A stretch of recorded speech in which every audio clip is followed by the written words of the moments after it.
नमस्कार, मैं हूं कल्याण सिंह चंदेल और आप देख रहे हैं साइंटिफिक नॉलेज यूट्यूब चैनल। आज के इस वीडियो लेक्चर में हम बात करने वाले हैं क्लास 9th का chapter number 4 structure of atom का पार्ट सेकेंड। और इस सेकेंड पार्ट में हम बात करेंगे एटॉमिक मॉडल। जैसे थॉमसन ने एटॉमिक मॉडल दिया, रदरफोर्ड ने एटॉमिक मॉडल दिया, उनके बारे में हम विस्तार से डिस्कस करने वाले हैं इस चैप्टर में। तो बने रहिए मेरे साथ, देखते हैं आज का वीडियो और सीखते हैं कुछ नया।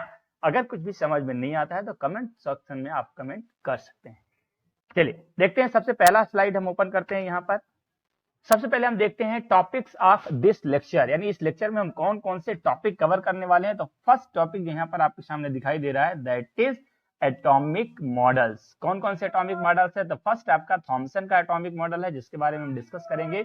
और सेकंड जो मोस्ट इंपॉर्टेंट टॉपिक रहेगा वो है आपका रदरफोर्ड का एटॉमिक मॉडल। और रदरफोर्ड के एटॉमिक मॉडल में कई सारे पॉइंट्स हम यहाँ डिस्कस करने वाले हैं। जैसे फर्स्ट टॉपिक आपका रहेगा observation made by Rutherford in this experiment, यानी जो उन्होंने एक्सपेरिमेंट किया था, उस एक्सपेरिमेंट में उन्होंने क्या ऑब्जर्वेशन किया था उसके बारे में डिस्कस करेंगे।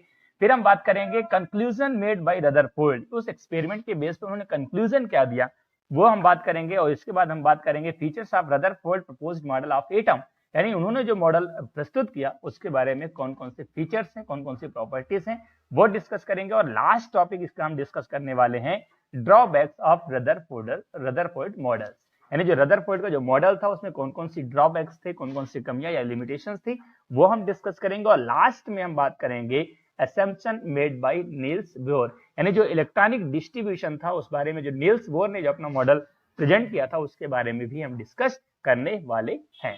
ठीक है, चलिए देखते हैं। सबसे पहला टॉपिक देखते हैं एटॉमिक मॉडल्स।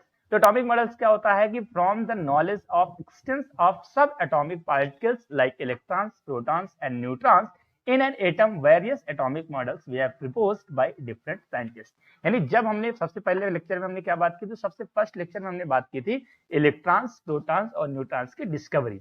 तो अनेक वैज्ञानिक थे, अलग अलग साइंटिस्ट ने एक्सपेरिमेंट किए, एक्सपेरिमेंट के बेस पे उन्होंने कंक्लूजन निकाला, रिजल्ट निकाला, डिस्कवरी की कि इलेक्ट्रॉन्स भी एक पार्टिकल्स होता है जो निगेटिवली चार्ज होता है, प्रोटॉन्स दूसरा पॉजिटिवली चार्ज पार्टिकल्स होता है और तीसरा आपका न्यूट्रॉन्स होता है जो कि न्यूट्रल चार्ज का होता है।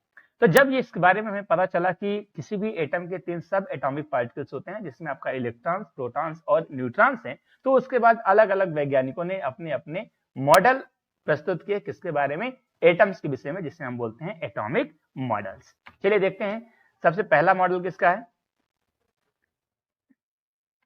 सबसे फर्स्ट मॉडल आता है some of the atomic models. कौन कौन से हैं? तो there are 3 types of atomic models. First आपका थॉमसन का एटॉमिक मॉडल्स आता है, दूसरा आपका रदरफोर्ड का एटॉमिक मॉडल्स आता है और तीसरा आपका नील्स बोर, जैसे हम बोर-बरी का नियम कहते हैं, तो नील्स बोर का मॉडल होता है एटम का। तो 3 प्रकार के जो एटम्स के मॉडल्स हैं वो हम इस लेक्चर में डिस्कस करेंगे।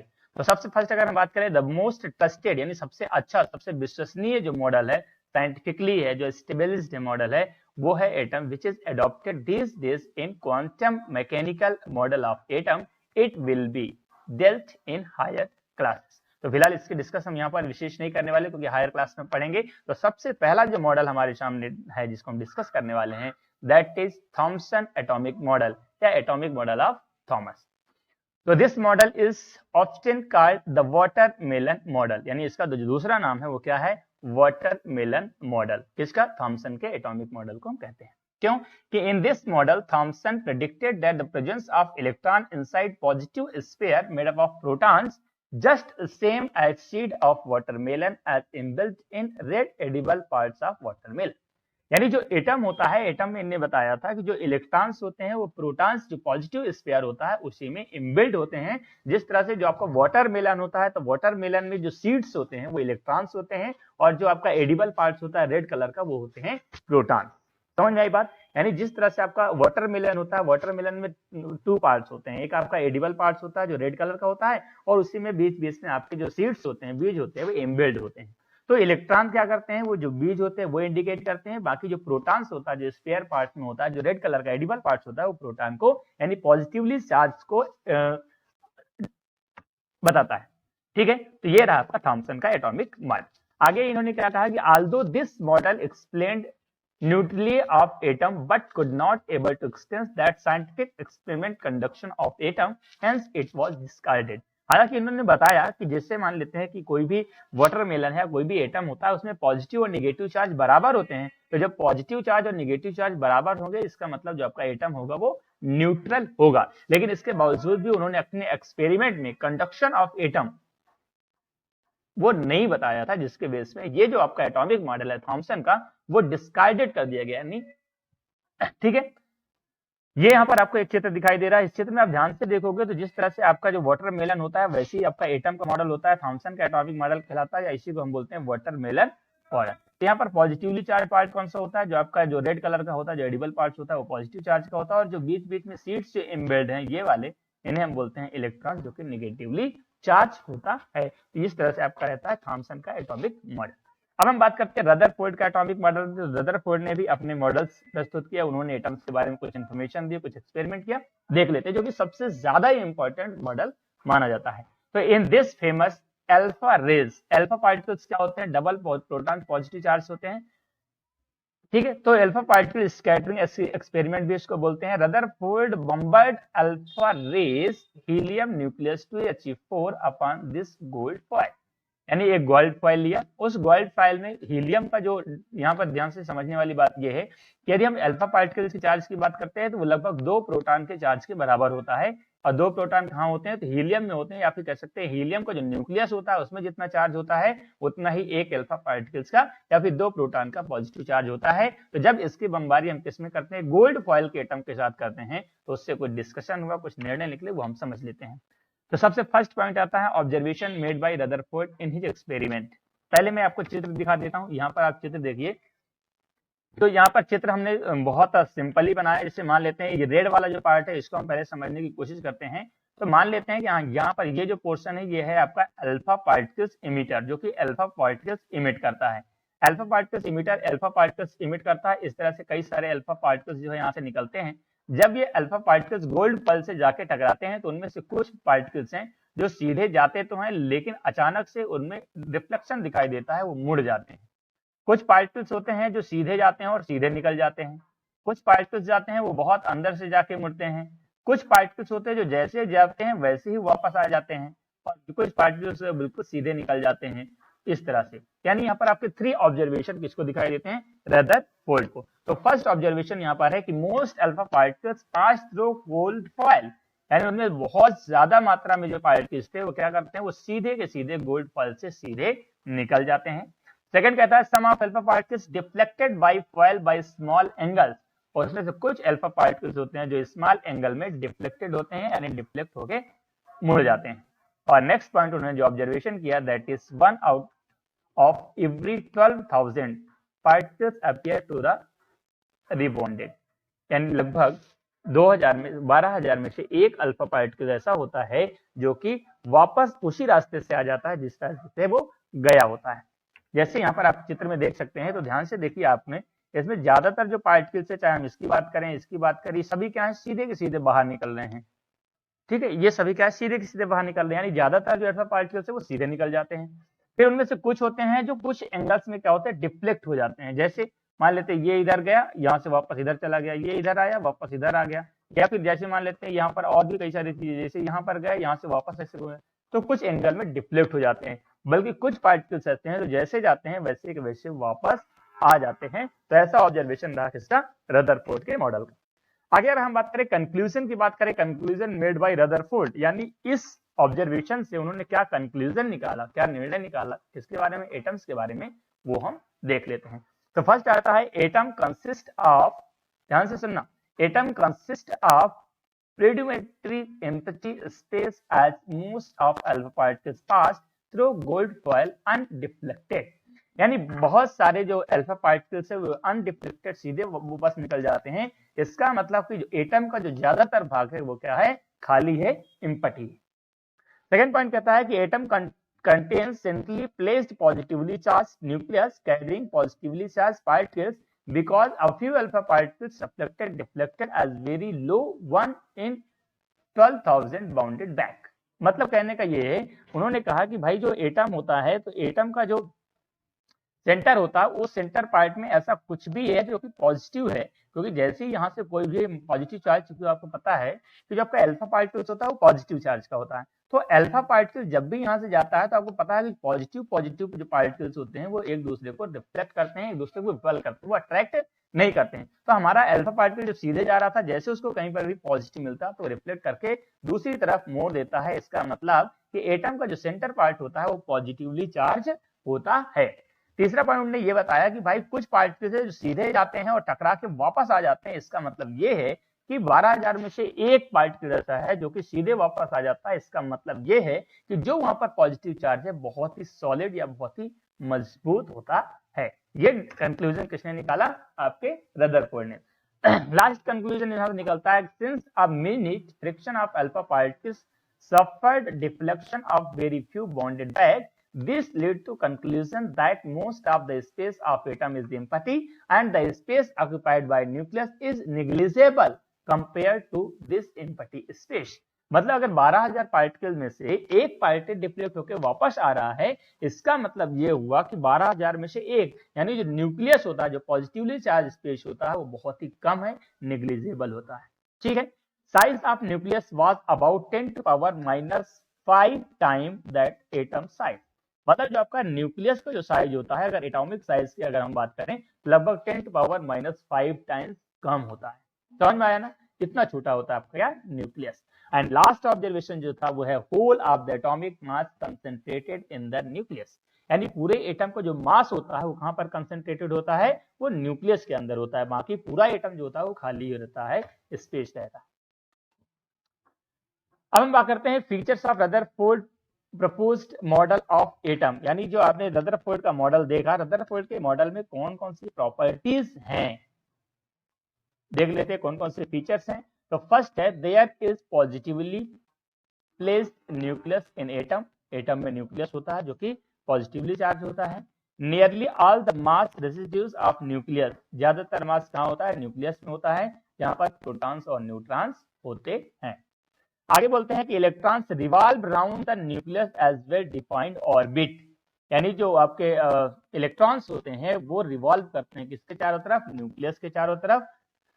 आगे बात करते हैं कि size of nucleus is very small. यानी जो न्यूक्लियस का साइज होता है वो बहुत स्मॉल होता है compare to the size of atom.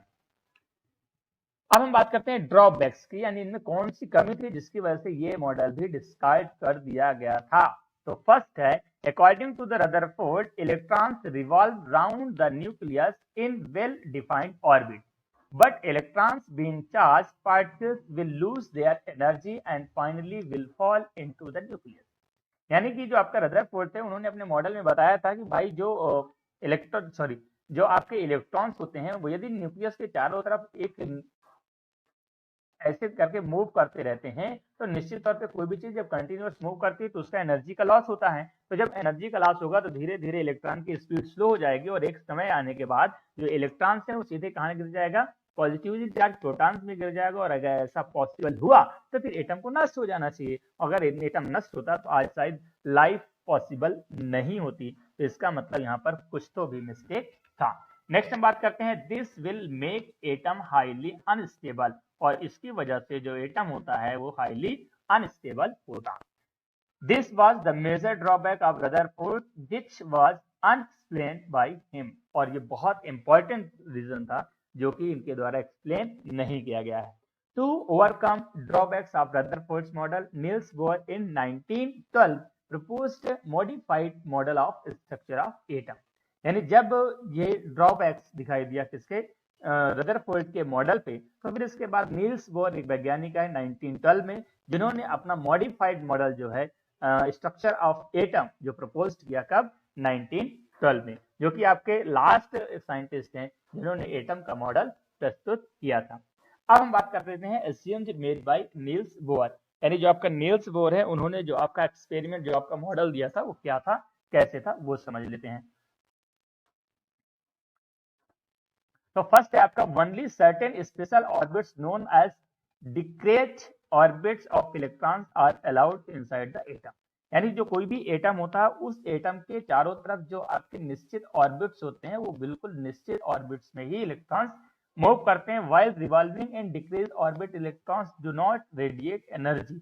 और जब कोई भी इलेक्ट्रॉन्स जो है मूव करता है तो मूव करते समय वो एनर्जी को डिक्रीज नहीं करता है, या फिर कह सकते हैं कि एनर्जी रेडिएट नहीं करता है। जब रेडिएट नहीं करता है इसका मतलब उसमें कोई भी एनर्जी का लॉस नहीं होता है।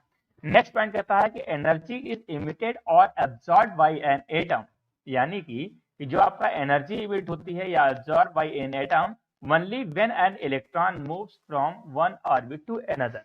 यानी यदि हम बात करेंगे इलेक्ट्रॉन्स के चार्ज की कमी की बात करते हैं या एनर्जी इमिटेशंस की बात करते हैं, तो कब होता है, जब एक इलेक्ट्रॉन एक ऑर्बिट से दूसरे ऑर्बिट पे ट्रांसफर होता है तब। और अगर वो एक ही ऑर्बिट में कंटिन्यूअस मूव करता रहेगा तो ना वो किसी प्रकार की एनर्जी इमिट करती है और ना ही उसका कोई भी एनर्जी लॉस होता है। तो जब एनर्जी लॉस होगा नहीं तो उसकी स्पीड कम नहीं होगी, जब उसकी स्पीड कम नहीं होगी तो निश्चित तौर पर वो एटम का जो इलेक्ट्रॉन्स है वो पॉजिटिवली चार्ज न्यूक्लियस में प्रवेश नहीं करेगा, और इस हिसाब से आपका जो एटम होगा वो पूरी तरह से क्या होगा, स्टेबल। क्लियर है। चलिए आगे हम बात करते हैं कि जो नील्स बोर ने जो मॉडल दिया था उसका एक फिगर समझ लेते हैं। तो सिंपली जैसे यहाँ पर आपका चित्र दिया हुआ है, यहाँ पर आपका जो ये आपका ब्लैक कलर का पार्ट दिखाई देता है, इसको बोलते हैं न्यूक्लियस। न्यूक्लियस में दो चीजें होते हैं, क्या होते हैं, एक तो आपका प्रोटॉन्स होते हैं और दूसरे आपके न्यूट्रॉन्स।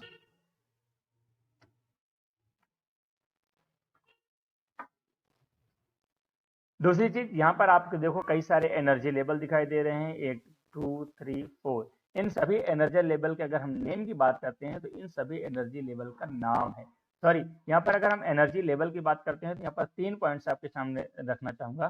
तो फर्स्ट जैसे हम बात करते हैं, इसको हम क्या बोल सकते हैं, इसको हम बोल सकते हैं सेल।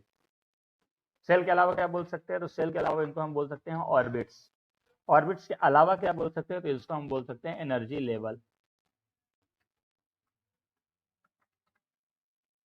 यानी जो आपके ऑर्बिट्स होते हैं उनको हम सेल भी बोल सकते हैं, ऑर्बिट्स भी बोल सकते हैं, या फिर एनर्जी लेवल भी कह सकते हैं। अब अगर हम इनको एनर्जी लेवल कहेंगे तो एनर्जी लेवल कौन कौन से हो सकते हैं, तो एनर्जी लेवल 1 हो सकता है, 2 हो सकता है, 3 हो सकता है, 4 हो सकता है। तो जो सबसे पास में न्यूक्लियस की जो फर्स्ट में पास में होता है उसको हम बोलते हैं एनर्जी लेवल 1, या उसको हम अगर से या फिर ऑर्बिट से आएंगे तो उसका नाम होता है के। दूसरा जो एनर्जी लेवल होता है उसको हम बोलते हैं एल। तीसरा जो एनर्जी लेवल होता है उसको बोलते हैं एम। और चौथा जो एनर्जी लेवल होता है उसको हम बोलते हैं एन।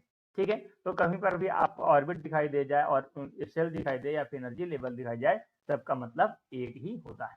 अब यहाँ पर कभी कभी विद्यार्थियों के मन में कंफ्यूजन होता है, एक सवाल होता है कि क्या किसी भी एटम में 4 ही सेल होंगे, 4 ही ऑर्बिट्स होंगे, या बढ़िया घट सकते हैं। तो मैं कहता हूँ कि आज की डेट में हमें जरूरत नहीं है। आज की डेट में हमारे पास 118 एलिमेंट्स डिस्कवर हैं, तो 118 एलिमेंट्स के हिसाब से 4 ऑर्बिट पर्याप्त हैं। पर भविष्य में यदि इलेक्ट्रॉन्स बढ़ते हैं, नए एलिमेंट डिस्कवर्ड होते हैं, इलेक्ट्रॉन्स जब ज्यादा होते हैं, तो इसी के चारों तरफ जिस तरह से आपका के सेल है उसी के चारों तरफ इस तरह से एक नया ऑर्बिट भी बनाया जा सकता है, और उस ऑर्बिट का नाम हम रखेंगे ओ, या उसी को हम बोल सकते हैं सेल नंबर 4 या एनर्जी नंबर 4। तो इस तरह से 5 का बन सकता है, और अगर और भी हमें जरूरत पड़ी तो इसमें हम नेक्स्ट जो है एनर्जी लेवल भी बना सकते हैं, इसमें कोई भी दुविधा वाली बात नहीं। बात समझ में आ गई, तो इस तरह से रहता है। दूसरी चीज अगर हम यहाँ पर बात करें तो एनर्जी लेवल, जिससे दूसरे फिगर में आपको दिखाई दे रहा है, ये हम एनर्जी लेवल इंडिकेट करते हैं 1 2 3 4, और ये आपका सेल का नाम दिखाते हैं KLMN। अब यहाँ पर दूसरी बात यहाँ पर ये आती है कौन से सेल में कितने नंबर ऑफ इलेक्ट्रॉन्स होंगे। तो यहाँ पर दूर से देखने में यही पता चल रहा है कि जो पॉजिटिवली चार्ज यानी न्यूक्लियस पार्ट होता है, तो न्यूक्लियस के जो सबसे पास वाला जो ऑर्बिट है वो साइज में बहुत छोटा है। जब साइज में छोटा है, स्पेस कम है, तो इसका मतलब नंबर ऑफ इलेक्ट्रॉन्स कम होंगे। सेकेंड वाला ऑर्बिट थोड़ा सा बड़ा होता है, उसमें नंबर ऑफ इलेक्ट्रॉन्स ज्यादा होंगे। थर्ड वाला और बड़ा है तो उससे ज्यादा होंगे। तो उसके लिए एक फॉर्मूला दिया गया है, वो फॉर्मूला आपका होता है, वो फॉर्मूला होता है आपका 2n स्क्वायर, जहां पर n मतलब क्या है, तो n मतलब होता है एनर्जी लेवल 1 2 3 4। अब इसके हिसाब से आप कैलकुलेट करते हैं। चलिए मैं कैलकुलेट करके आपको दिखा देता हूँ यहाँ पर, कि जैसे मान लेते हैं अगर हमें दिखाना है कि जो फर्स्ट वाला एनर्जी लेवल है जिसको हम बोलते हैं के में मैक्सिमम इलेक्ट्रॉन कितने होंगे, तो के में मैक्सिमम इलेक्ट्रॉन्स होंगे, अगर हम 2n स्क्वायर देखेंगे तो 2 इंटू 2 का स्क्वायर कितना हो जाएगा, दो दो, सॉरी फर्स्ट एनर्जी लेवल की हम यहाँ पर बात कर रहे हैं, तो 1 इंटू 2 का स्क्वायर इक्वल टू 2। यानी के सेल में कितने मैक्सिमम इलेक्ट्रॉन हो सकते हैं? 2। अगर एल की बात करते हैं और यही फॉर्मूला अप्लाई करते हैं तो 2 इंटू 2 का स्क्वायर,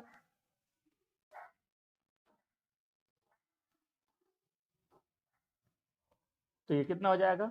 4, सॉरी एच। अगर एम की बात करेंगे तो 2 इंटू 3 का स्क्वायर, ये हो जाएगा आपका कितना? 18 इलेक्ट्रॉन। और फिर लास्ट ऑर्बिट की बात करेंगे एल की, सॉरी एन की, तो एन में जो मैक्सिमम नंबर ऑफ इलेक्ट्रॉन्स होंगे कितने होंगे? 2 इंटू 4 का स्क्वायर इक्वल टू कितने? 32। तो इस तरह से अगर हम बात करें कौन से ऑर्बिट में कितने मैक्सिमम नंबर ऑफ इलेक्ट्रॉन्स होंगे तो 2n² फॉर्मूले से हम काउंट कर सकते हैं। तो के वाला जो ऑर्बिट है यानी फर्स्ट एनर्जी लेवल में maximum number of electrons 2, second orbit या सेकंड एनर्जी लेवल यानी सेल नंबर एल में maximum number of electrons h, और थर्ड जो आपका एनर्जी लेवल थर्ड है वहां पर m में कितने नंबर ऑफ इलेक्ट्रॉन्स होंगे? 18। और लास्ट ऑर्बिट जो आज की डेट में हमारे पास एक्सप्लेन्ड है n यानी एनर्जी लेवल नंबर 4 में लगभग मैक्सिमम 32 इलेक्ट्रॉन्स रह सकते हैं। ये होगी कैपेसिटी ऑफ न्यूक्लियस या ऑर्बिट्स। ठीक है, तो ये रहा आपका किसका मॉडल? ये रहा बोर-बरी या फिर कह सकते हैं नील्स बोर का एटॉमिक मॉडल। तो इस तरह से आपका जो लेक्चर है वो फिनिश होता है, सेकेंड लेक्चर। अब थर्ड लेक्चर में बात करेंगे distribution of electrons and some important topics like isotopes, isobars and their application. उम्मीद है आपको लेक्चर समझ में आया होगा। अगर आपको वीडियो पसंद आता है तो वीडियो को लाइक करें, और अगर आप मेरे चैनल में नए हैं, आप नोट्स बनाना चाहते हैं तो नोट्स बनाइए, नए चैनल में सब्सक्राइब कीजिए। Thanks for watching this video. Please like, share and subscribe our channel and press the bell icon for daily notification. Thank you so much. Bye bye, take care, जय